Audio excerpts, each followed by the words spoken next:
Have you ever felt an undeniable pull toward someone, a connection so profound it seems to defy explanation? Or perhaps you've wondered why certain individuals are so deeply drawn to you, almost as if by an invisible thread. Is it simply your personality, your looks, or your charm that casts such a spell? Or is there a far more intricate dance occurring beneath the surface of human connection? Carl Jung, the visionary psychologist of the 20th century, offered a fascinating perspective. Love, he believed, is far from random. Instead, people fall in love for two profound reasons, both rooted in the deepest, most mysterious layers of the human psyche. In this exploration, we'll journey into Jung's captivating ideas of love, projection, and the archetypal figures of the anima and animus. We'll uncover why certain people are magnetically drawn to you, not for who you appear to be, but for what you unknowingly represent in their inner world. Prepare to dive deep into the unconscious forces that shape romantic attraction and reveal the two profound reasons why genuine love blossoms, reasons that transcend superficial qualities and instead illuminate the hidden architecture of the human soul. We often romanticize love as a sudden magical accident, a spark igniting without warning, catching us completely off guard. Yet for Jung, even the most instantaneous attraction adheres to a deeper, unseen order. It follows an inner logic, meticulously crafted not by chance, but by the intricate workings of the unconscious mind. What feels like a spontaneous connection is rarely spontaneous at all. It's the visible manifestation of invisible forces, sculpted by years of inner development, unresolved emotions, and unfulfilled needs. Behind every instant bond lies a silent, intricate architecture of the psyche, subtly guiding us towards certain individuals and away from others. This is where Jung introduces the powerful concept of projection. Each of us carries hidden images within, fragments of who we are, who we once were, or who we desperately long to become. These images are often repressed, denied, or lost in the shadows of our unconscious.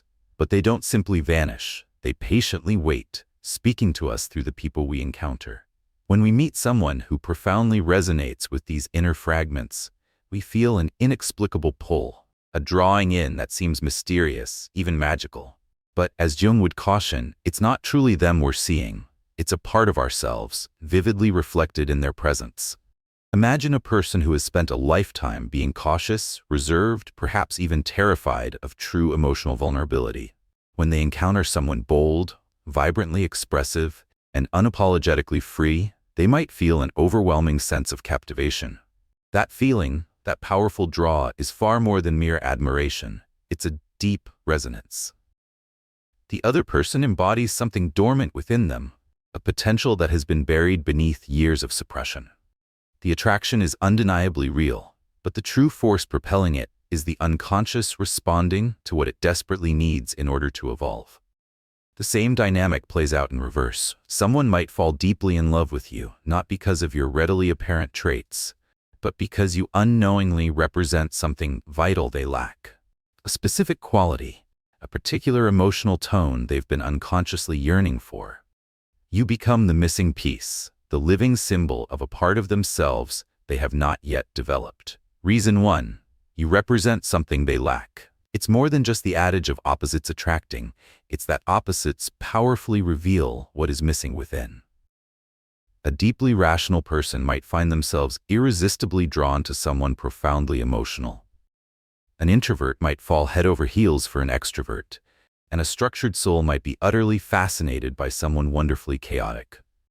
However, this admiration can perilously slip into dependence if the individual doesn't recognize that what they admire in you is something they could nurture and cultivate within themselves.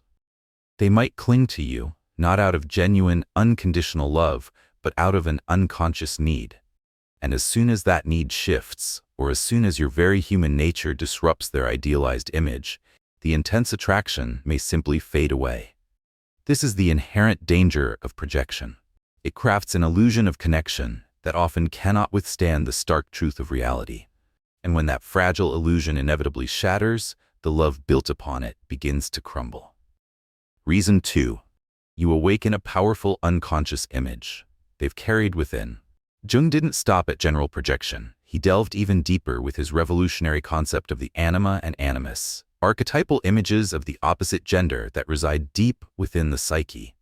For Jung, every man carries an unconscious image of the feminine within him, his anima, while every woman carries an unconscious image of the masculine, her animus.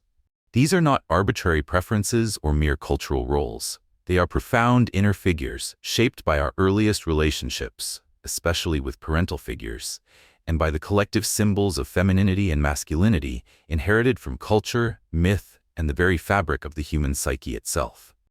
Over time, these archetypes become emotionally charged blueprints. We carry them unknowingly, and then one day we meet someone who seems to fit them perfectly. When this happens, the attraction can be utterly overwhelming. There's often a profound sense of familiarity, as if we've known this person forever, even if we've only just met. It can feel like destiny, a soul recognition, or some ancient memory reawakened. But Jung would caution us, this is not fate. It is not cosmic proof of soulmates. It is the psyche recognizing its own internal design vividly reflected in another human being. You resemble a powerful, unconscious image they've carried for years, perhaps not in specific looks or behaviors, but in essence. You activate an internal pattern that stirs powerful, almost primal emotions, and that's precisely why the connection feels immediate, irrational, and incredibly intense. It's not truly about you. It's about the potent symbol you've become to their inner world. But therein lies the critical challenge. When someone falls in love with an inner image projected onto you, they're not truly seeing the real you. They're seeing a fantasy, a sacred idea, a psychological construction. You become the screen for a projection that was written long before you ever arrived. And as soon as the real you begins to emerge, your flaws, your beautiful contradictions, your undeniable human nature, the fantasy begins to crumble. What once felt divine becomes confusing. What once felt perfect now feels complicated. Conflicts inevitably emerge, disappointment follows, and the illusion collapses under the weight of truth.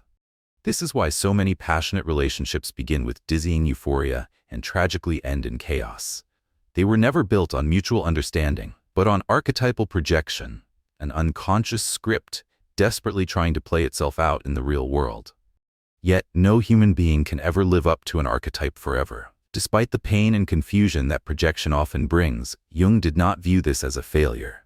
On the contrary, he believed it was an essential, even sacred part of our growth. Love, he argued, is not merely an emotional experience. It is a profound tool of transformation. Every person we fall for becomes a mirror, and what we see reflected in them is precisely what we need to see within ourselves. Some individuals reflect our hidden potential, igniting dormant sparks within us. Others expose our deepest fears, forcing us to confront them.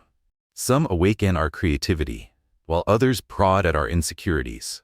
But all of them serve the same profound psychological purpose: to accelerate the process of individuation, the lifelong journey of becoming whole.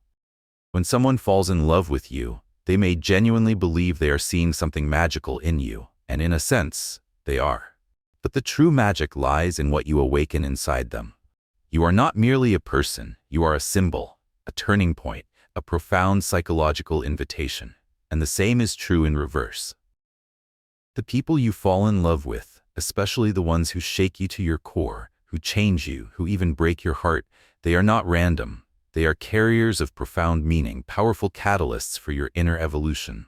Some arrive to awaken what's dormant within you. Some come to teach you what you've stubbornly refused to learn. Others come simply to show you your own reflection, whether distorted or clear, depending on how ready you are to truly look. Not all of these profound relationships are meant to last. Some are meant to disrupt, to shake things up. Some are designed specifically to break old destructive patterns. Jung called these encounters synchronistic events, occurrences that are not logically connected, yet possess a deep, undeniable meaning. When someone appears in your life at a precise, uncanny moment and evokes powerful, inexplicable feelings, it may not be mere coincidence. Your unconscious and theirs were ready, and the meeting itself was a potent sign that change had already begun. These are not mistakes, even the painful ones, even the ones that leave lasting scars, especially those. So why do people fall in love with you? Because you either vividly reflect something they desperately need for their own growth, or you activate a powerful, forgotten image within them. In both cases, the intense love they feel isn't truly about you. It's about their self relentlessly striving to evolve. And the same truth applies to you. You fall in love with those who mirror your missing parts, those who resemble your inner images, those who, knowingly or not, carry the key to your next chapter of growth. But if you don't recognize these profound patterns, you risk staying trapped, perpetually attracted to the same types, repeating the same relationship dynamics, chasing the same elusive illusions. You might believe you're simply unlucky in love, when in fact, your unconscious is simply trying to teach you something you're not yet ready to learn. Jung would say the answer lies in awareness. Once you truly understand your own projections, your inner archetypal figures, and your recurring patterns, you stop desperately looking for someone to complete you. Instead, you begin the profound journey of becoming whole within yourself. And from that place of inner completeness, love undergoes a magnificent transformation. It's no longer based on fleeting fantasy or paralyzing fear. It becomes real, grounded, and truly free. Because in the end, the deepest, most authentic love isn't about finding the perfect person out there. It's about courageously awakening the parts of yourself that have been patiently waiting to be seen, embraced, and integrated. You don't just fall in love with others, you fall in love with the version of yourself they help you courageously uncover. Understanding love through Jung's insightful lens reveals that it's never just about the other person. It's always, profoundly, a journey back to the self. So the next time someone falls deeply in love with you, or you feel that undeniable pull toward another, pause and ask yourself, what part of my soul is waking up right now? If this journey into Jung's ideas has made you reflect on your own experiences with love and connection, I'd love to hear your perspective. Share your thoughts in the comments below.